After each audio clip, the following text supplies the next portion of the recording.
Seguinte, meu irmão, tá frio. Mas não é só frio, é o frio da porra. Já não bastava ser bem frio aqui onde eu moro, aí o universo vem e diz: BUM! Vai nevar em Santa Catarina. Lide com isso. Aí vem gente pra cacete subir trilha porque quer ver neve de perto. Mano, por que você quer ir na neve? É só água fria e suja. Quer ver? Vê de longe, vê do quentinho de casa. Ó que bonito. Pra que ir lá sofrer?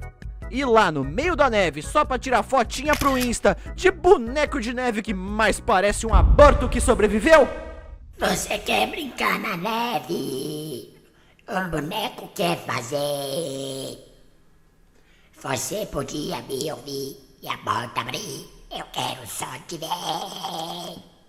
Me mata!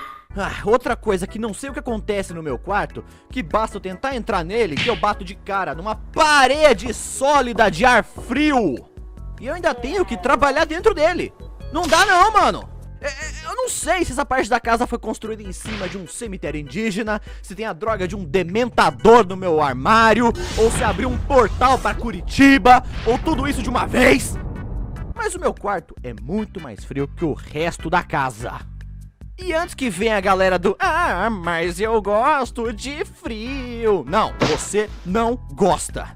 Se você gosta de frio mesmo, chega naquela noite maravilhosa de inverno de 4 graus pra baixo e dorme sem coberta, de janela aberta e nu. Aí eu vou querer ver se você gosta ou não de frio.